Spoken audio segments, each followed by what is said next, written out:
the early hours of June 14, 2003, a group of thugs torched the Sri Kaliyambal Kamareshwara Kovil or temple at the Ebor estate in Batu Tiga Shah Alam. These thugs were allegedly aided by a few men in police uniforms who intimidated and threatened the Hindu devotees in the temple with arrest when they tried to prevent the arson attack. The devotees suspected that a property developer was behind the attempt to destroy their temple, which they claim was built in 1886 when their ancestors began to settle on the plantation. The arson attack drew national attention to the once relatively unknown Sri Kaliyambal Kamareshwara Kovil, with senior politicians and police officers visiting the site to calm rising tempers. IGP Musa, he came here, and Musa told, we will take the responsibility to clear the thing, we will punish the person. Nothing happened. We don't know what is happening inside. After that, we give the memorandum to Bukit Rahman. The estate community's problems started in 1990 when the plantation was sold off for property development.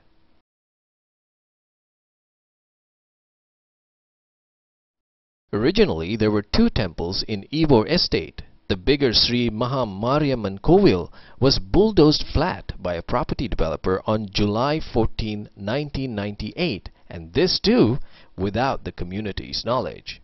Caught by surprise, the devotees were forced to shift the demolished temple's deities to the nearby Sri Kaliyambal Kamareshwara Kovil.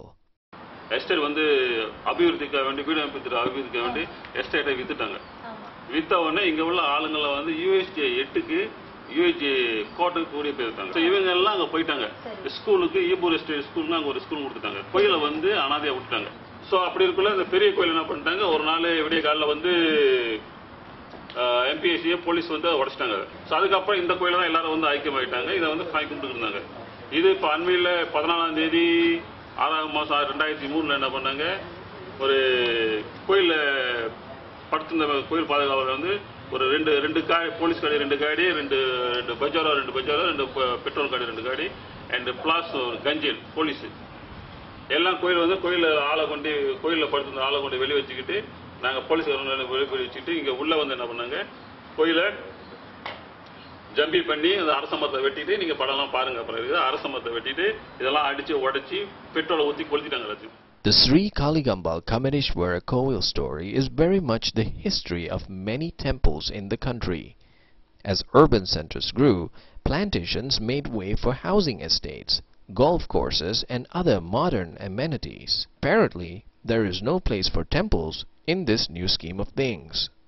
So in this particular case, the union went and signed an agreement that the temple will be relocated and there will be some kind of 30,000 ringgit or so of relocation cost. But then the community sort of said that the Ebor temple says they got no business to negotiate about for the temple because it's a community temple. They should have been consulted. They were not consulted. They were not told anything. It's just that the plantation company and the union signed an agreement. And in this particular case, they didn't know all this. Actually, the estate community didn't know that such an agreement was signed. That's at least that is what they told me during the interviews. About a year before that, when they started issuing notices that the temple, that's when they realized that they're not going to be given a place for a temple in that area. So that is when they started organizing themselves and started claiming a rightful place for the temple. 4 years after the torching incident, Malaysia Kini visited the temple, or what is left of it. Property development activities are rapidly progressing around the temple. S. Sugendran, a former Ebor estate worker and resident who heads the temple committee, says it has been a long, arduous struggle to save their temple.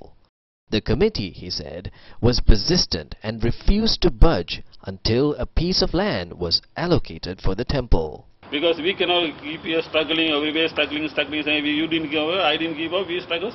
We are going to be here only. So what for you on the side? You just give up, take up the thing.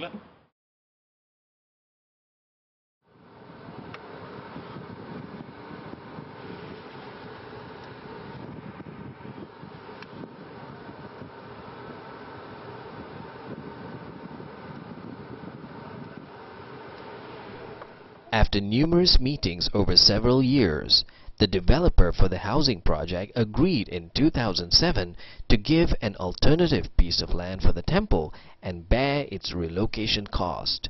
But the documentation and legal procedures were to take some more time.